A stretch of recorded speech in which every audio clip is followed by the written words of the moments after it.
Aujourd'hui, nous sommes au dimanche de la Sainte Trinité. Le dimanche juste après la Pentecôte.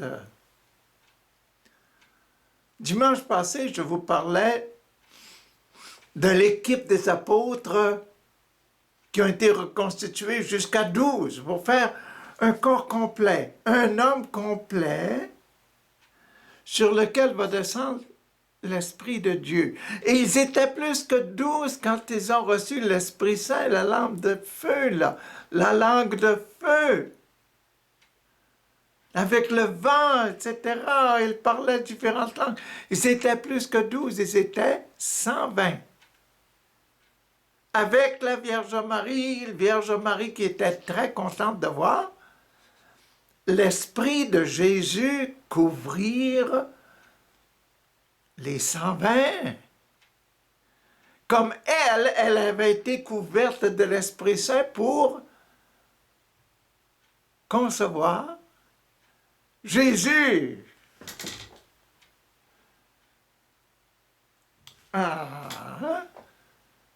Concevoir Jésus, le Dieu, concevoir Dieu dans son corps.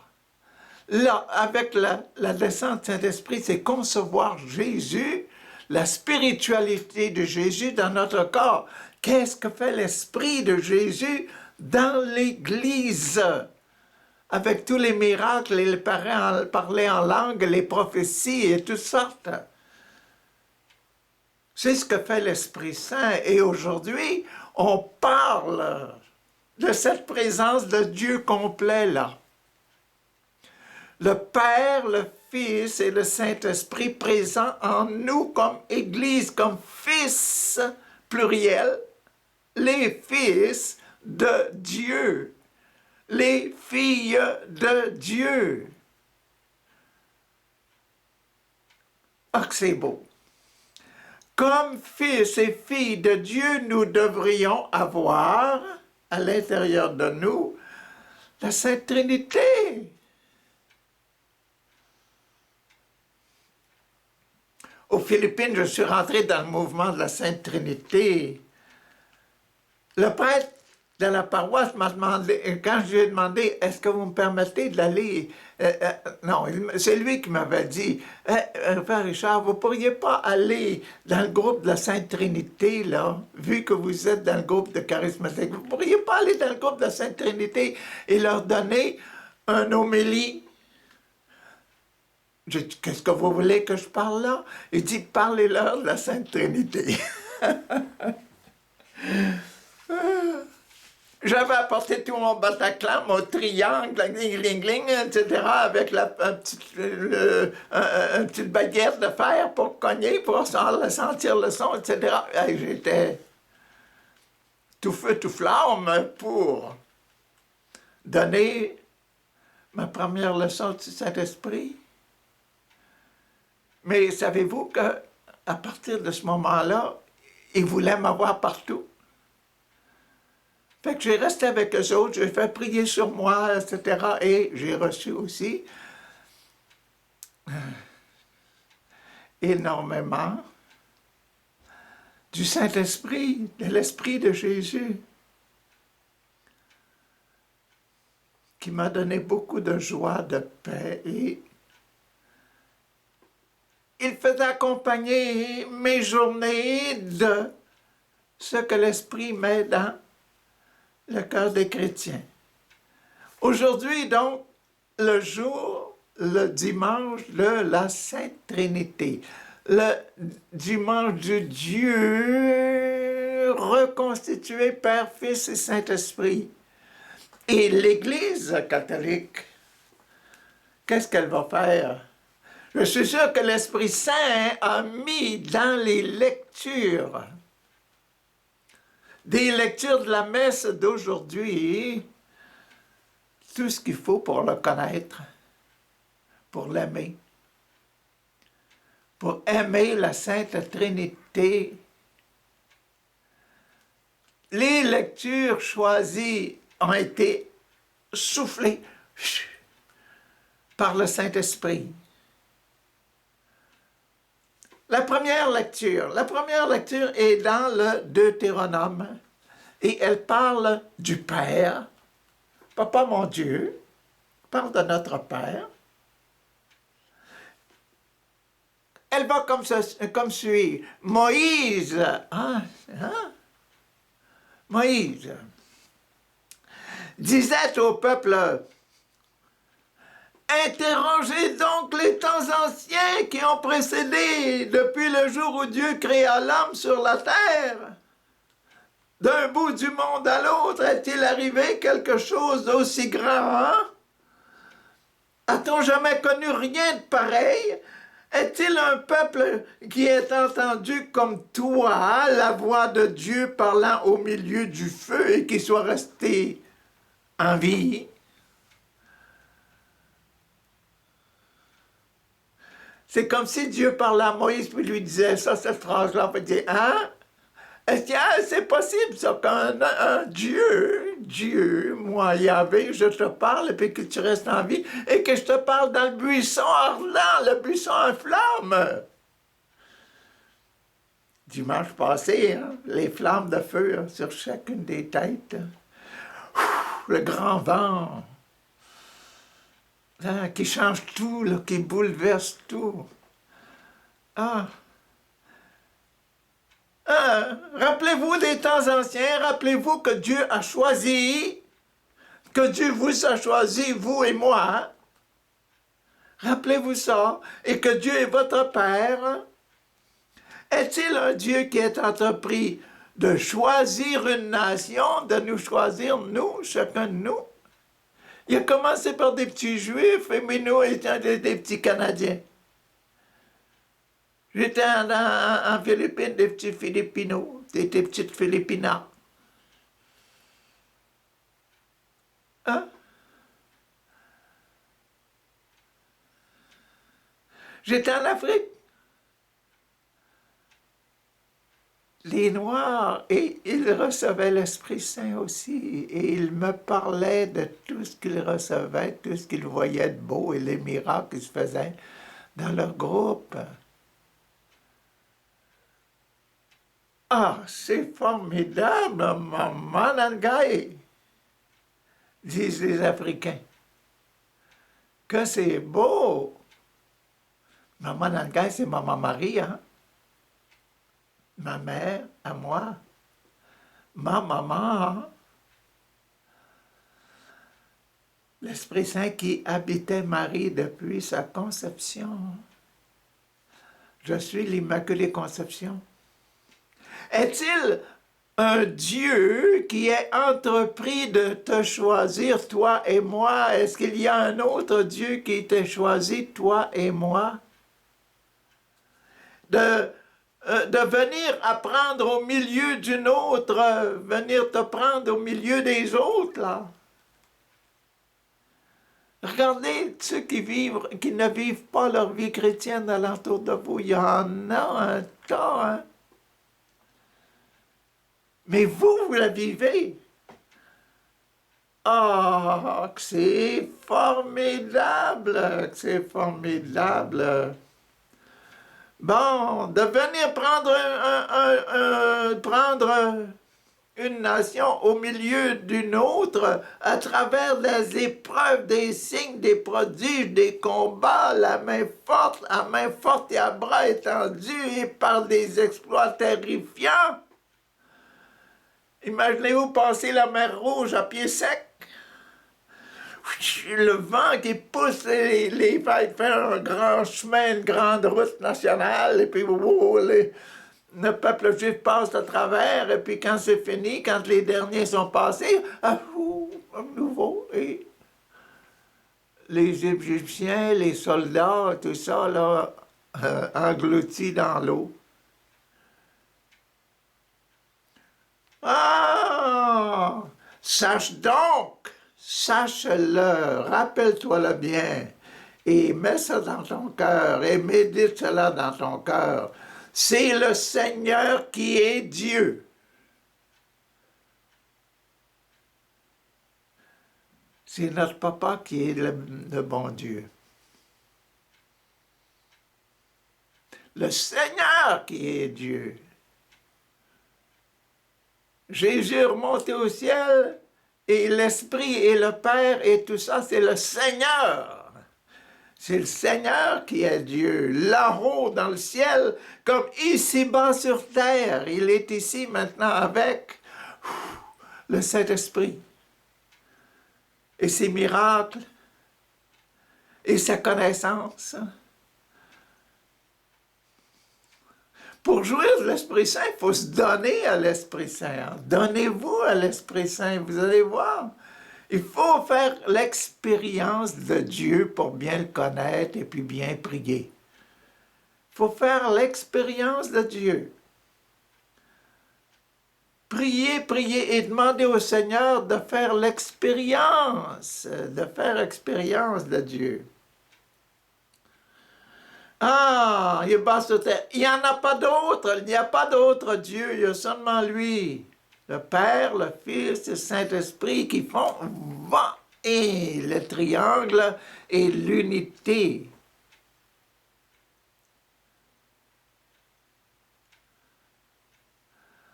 Ah, il n'y en a pas d'autre. Tu garderas ses décrets, ses commandements et les commandements du Seigneur que je te donne aujourd'hui. C'est Moïse, ça. Il arrive avec les tables de la loi. Afin d'avoir, toi et tes fils, bonheur et longue vie sur terre que te donne le Seigneur, ton Dieu, ton papa. Le bonheur que te donne ton Dieu tous les jours.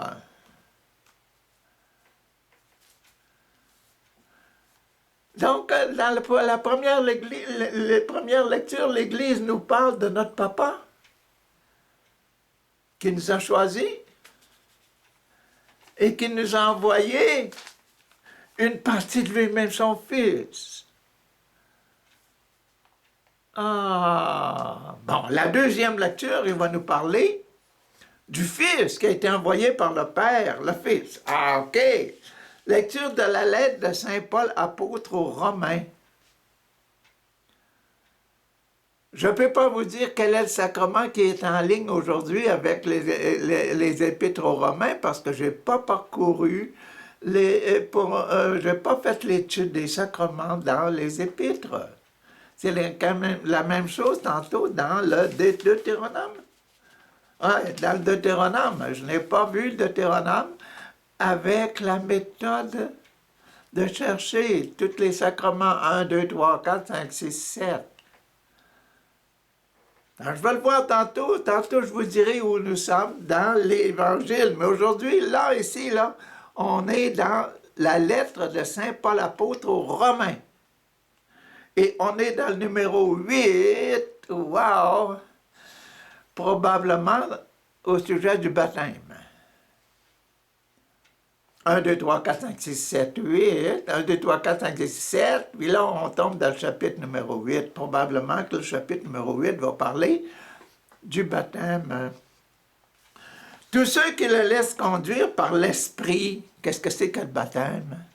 Vous autres, vous allez recevoir le baptême dans l'Esprit.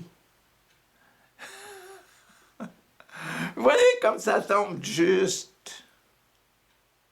Ça tombe juste. L'Esprit Saint a organisé les choses. L'Esprit Saint a conduit l'Église à travers les siècles et à travers nos roulements et nos déplacements. Et il le fait pour toutes les Églises, hein? Les Églises, s'ils veulent se rejoindre vraiment à l'Esprit de Jésus, devront retrouver les sacrements dans leur vie. Parce que les sacrements, c'est la spiritualité de Jésus.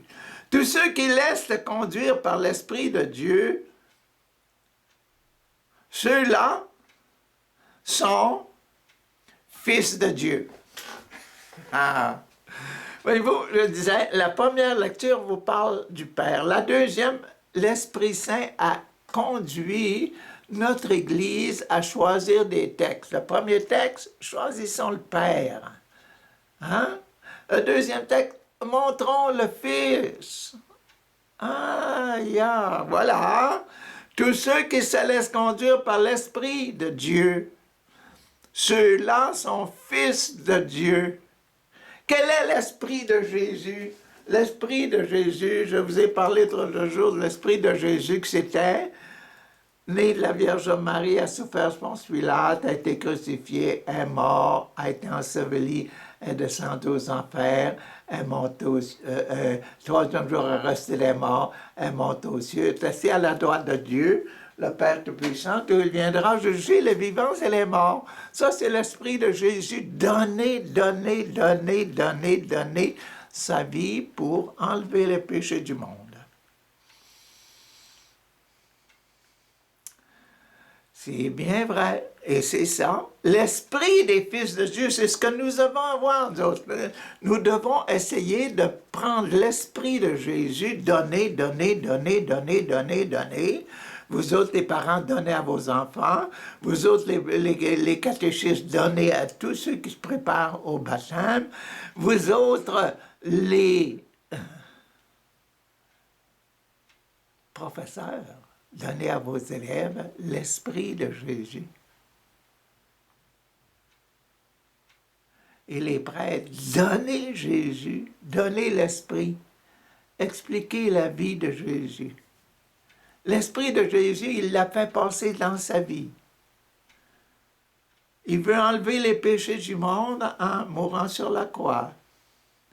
Vous n'avez pas reçu un esprit qui fait de vous des esclaves et vous ramène à la peur, mais vous avez reçu un esprit qui fait de vous des fils, des enfants. Nous sommes les enfants de Dieu. Toi, Marie, toi, Joséphine, toi, tu es une enfant de Dieu. Toi, Richard, toi, Marcel, toi, Gaëtan, tu es un enfant de Dieu. N'oublie jamais ça. Et vos enfants sont les enfants de Dieu. Vous les avez mis sur terre pour devenir des enfants de Dieu. Et vous devez mettre en eux l'esprit. Né de la Vierge Marie reviendra dans la gloire pour juger parce qu'il sera purifié. Parce que vous serez... Les faire garder la pureté de la vie, la pureté de don, la pureté d'amour jusqu'à leur dernier souffle. Ah! C'est en lui que nous crions « Abba », c'est-à-dire « Père, Papa ». Un fils dit toujours « Papa ». Il va toujours à son papa, à sa maman.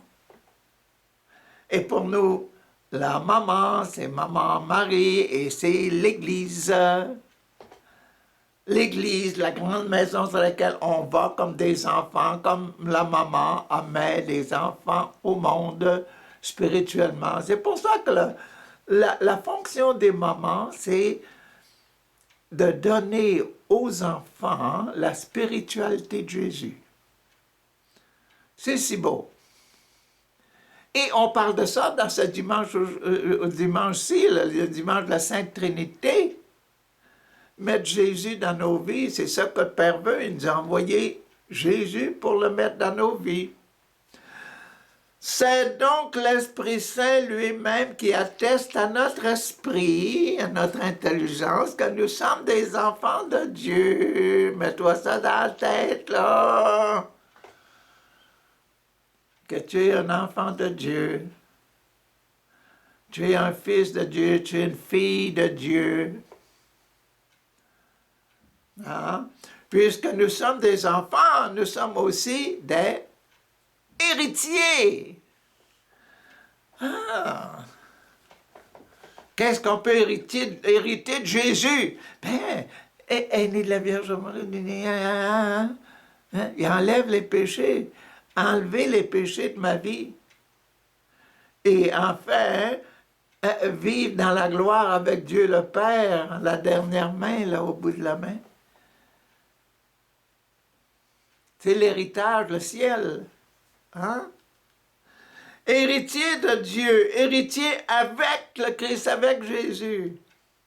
Si du moins nous souffrons avec lui pour être avec lui dans la gloire. Nous devons souffrir. Si nous tenons à vivre notre vie chrétienne, vous allez avoir, vous et moi, nous allons avoir des admirateurs, mais aussi les gens qui vont vous faire souffrir. Pourquoi tu fais ça, toi? Pourquoi tu ne fais pas comme tout le monde? Je fais ça parce que je suis un enfant de la famille. Richard, pourquoi tu ne joins pas notre groupe et tu ne fais pas des exploits formidables pour faire rire les autres, puis là, pour faire du tort aux filles, puis non, c'est parce que je suis l'enfant de mon papa, il m'a donné une bonne éducation. Il ne faut pas avoir peur de l'éducation que l'Église nous donne. Nous sommes des enfants de Dieu et quand on le dit dans son cœur, quand je dis à mon cœur, je suis un enfant de Dieu et merci Jésus d'être son frère, d'être comme toi, de vouloir les mêmes choses que tu veux. Ah, être content. Parce qu'on sait que on va avoir l'héritage de vivre avec notre papa dans le ciel et à vivre avec Jésus dans le ciel et vivre avec tous les saints dans le ciel. Ça, c'est le Fils. Tantôt, on avait le Père, on a le Fils maintenant. Maintenant, on rentre dans le Saint-Esprit.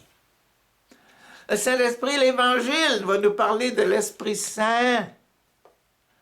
L'Esprit. Et je vous ai dit quoi? C'est quoi l'Esprit? Vous le connaissez assez bien maintenant. Je vous l'ai dit, là. Elle est née de la Vierge Marie, a souffert Ponce Pilate, a fait son mieux toute sa vie, etc. Est mort, a ressuscité. Le troisième jour est ressuscité. Et puis, il viendra dans la gloire. C'est notre spiritualité. Et dans cette spiritualité-là, il y a les 10 commandements et il y a les 7 sacrements. C'est la spiritualité de notre moment, l'Église. C'est le « je crois en Dieu » et puis c'est dans les 7 sacrements que donne l'Église. Pour devenir un fils de Dieu, je dois d'abord passer par le baptême. Et pour être marié avec Dieu, je dois faire de tout le monde alentour de moi des enfants de Dieu. Les remplir de la spiritualité de Jésus. C'est l'esprit là qu'on est en train de visiter. Et qu'est-ce qu'il nous donne? Le chapitre 28 de Saint Matthieu. C'est l'évangile de Saint Matthieu, un crucifix. Le chapitre 28 de Saint Matthieu, c'est les pieds de Jésus ici.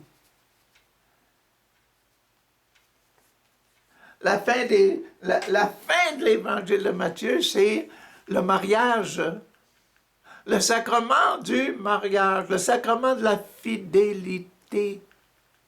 Qu'est-ce que je vous disais, la fidélité? Que tout le monde devienne ceux qui sont remplis de l'esprit de Jésus.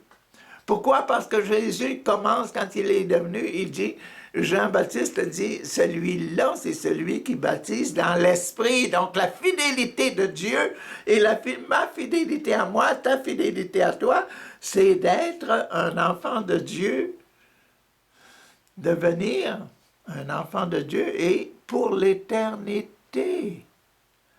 Pas un enfant du démon pour l'éternité, un enfant de Dieu, être dans le ciel, hériter du ciel pour l'éternité. C'est ça le Saint-Esprit. Voilà. En ce temps-là, les 11 disciples s'en allèrent en Galilée. C'est avant la descente du Saint-Esprit, ça. C'est le jour de l'Ascension. À la montagne où Jésus leur avait ordonné de se rendre. Quand ils le virent, ils virent Jésus, ils se prosternèrent. Hein? Oui, salut Jésus. Respect, respect. C'est seulement après, là, il était 11, c'est seulement après qu'ils ont retrouvé Matthias pour refaire le groupe à cause que Saint-Pierre a dit, on va recevoir le Saint-Esprit, mais il faut, pour recevoir l'Esprit de Jésus, il faut être complet. Hein? Quand ils le virent, ils se prosternèrent, mais certains avaient encore des doutes. Hein? Dans les 11 langues, certains doutaient encore, ils n'avaient pas reçu l'Esprit.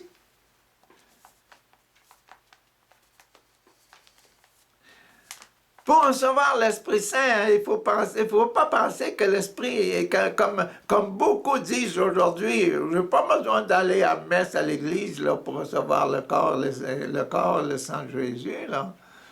Je peux le recevoir spirituellement, à la télévision, etc.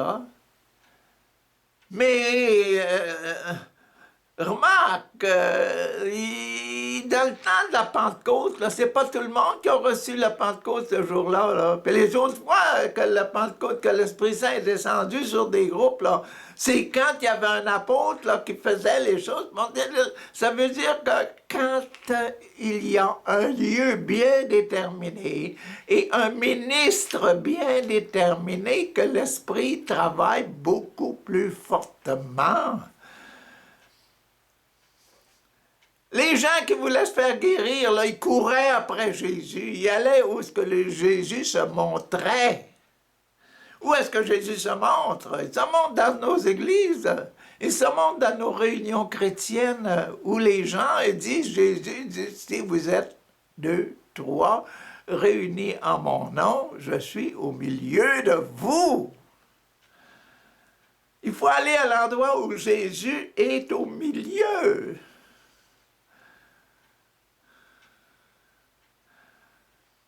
Pour capter l'esprit, pour capter l'esprit. Jésus s'approcha d'eux et leur adressa ces paroles. « Et tout pouvoir m'a été donné au ciel et sur la terre. »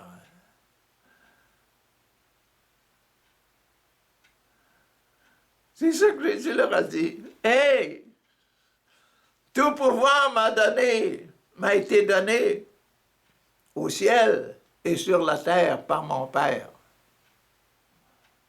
Vous me voyez, là, vous me voyez, c'est bien moi. Vous ne voyez pas le Père, vous ne voyez pas le Saint-Esprit, mais vous me voyez moi, que je suis rempli du Père et de l'Esprit. Ça rentre là, ça rentre là. Tout pouvoir m'a été donné par le Père.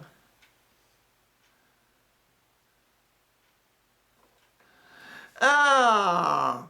Allez! De toutes les nations, faites des disciples, s'il vous plaît.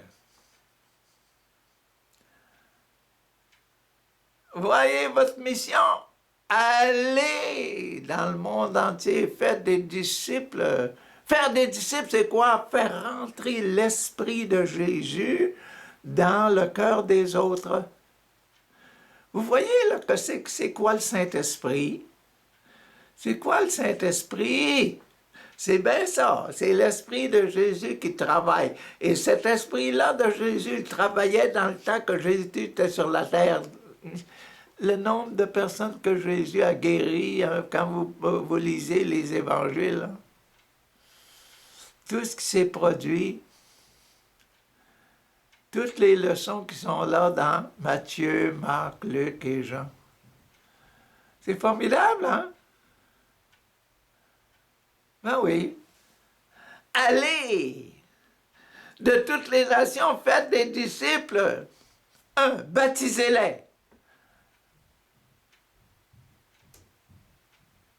Jésus nous donne d'aller baptiser.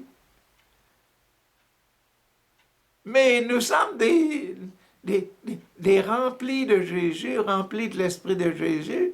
Qu'est-ce que nous allons donner en donnant le baptême, là? Nous allons donner l'Esprit de Jésus. Nous allons donner l'Esprit Saint. Et Jean-Baptiste disait, celui-là, c'est Jésus, là, c'est lui qui donne l'Esprit, hein, qui donne le baptême dans l'Esprit. Donc, Jésus, quand il nous éduque, il va nous donner ce qu'il a, ce qu'il possède. Il possède l'Esprit Saint, il va nous dire, allez baptiser avec l'Esprit. Ah, ben oui, acceptez-le, là. Goûtez-le, là. Ah, que c'est bon. C'est bon d'être chrétien, ça goûte bon.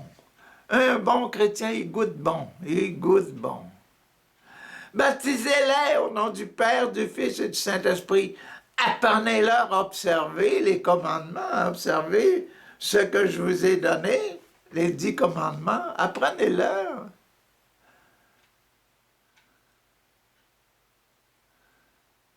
Je suis ton Dieu, il n'y en a pas d'autre, etc. Tu ne prendras pas mes noms en vain, tu respecteras le dimanche, tu respecteras ton père, ta mère, tout ça jusqu'à la fin, là.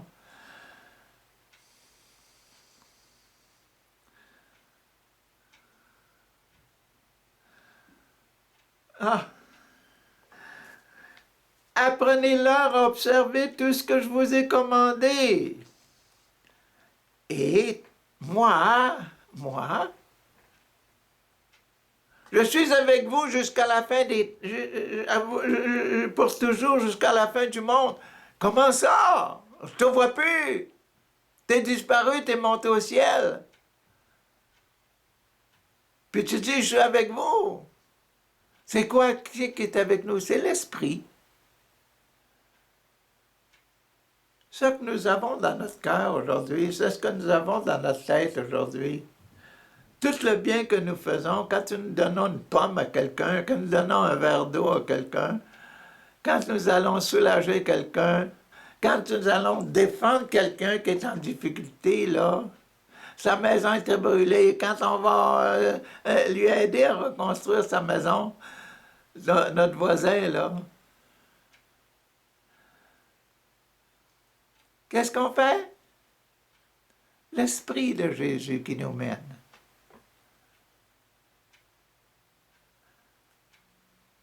Et ça, c'est la fidélité de Dieu, c'est le sacrement de mariage avec Dieu, le sacrement du mariage avec Papa, mon Dieu. Tu m'as demandé de faire comme Jésus, je fais comme Jésus. Ça, c'est le mariage spirituel. Le mariage sacrement qui unit deux personnes, ça, c'est le mariage catholique, le mariage rituel. Et quand on met deux personnes ensemble pour se marier, c'est parce que tous les deux devraient créer le monde nouveau, créer un monde nouveau, créer un monde de personnes qui deviennent des enfants de Dieu et qui sont remplis de l'Esprit Saint. On se marie avec l'Esprit de l'Église. L'Esprit de Dieu, notre Père. C'est ça, sacrement du mariage. Et c'est la fin du troisième passage, le passage sur l'Esprit Saint. Ah, on a vu donc le passage du Père, dans le Deutéronome, le passage du Fils, dans quoi? C'était aux Corinthiens, je crois, ou aux Romains, l'Épître aux Romains. Et puis là, on voit l'Esprit Saint dans l'Évangile de Saint Matthieu, la fin, la dédication, le mariage le mariage spirituel expliqué par Matthieu. Aime ton papa et fais ce qu'il te demande pour vivre avec lui éternellement dans le ciel. Sacrement de mariage. Ah, merci mon Dieu de vous avoir expliqué ça aujourd'hui. Je pense que c'est pas mal bon. La semaine prochaine, là, on va essayer d'être aussi dans l'esprit de l'Église. Bonne semaine!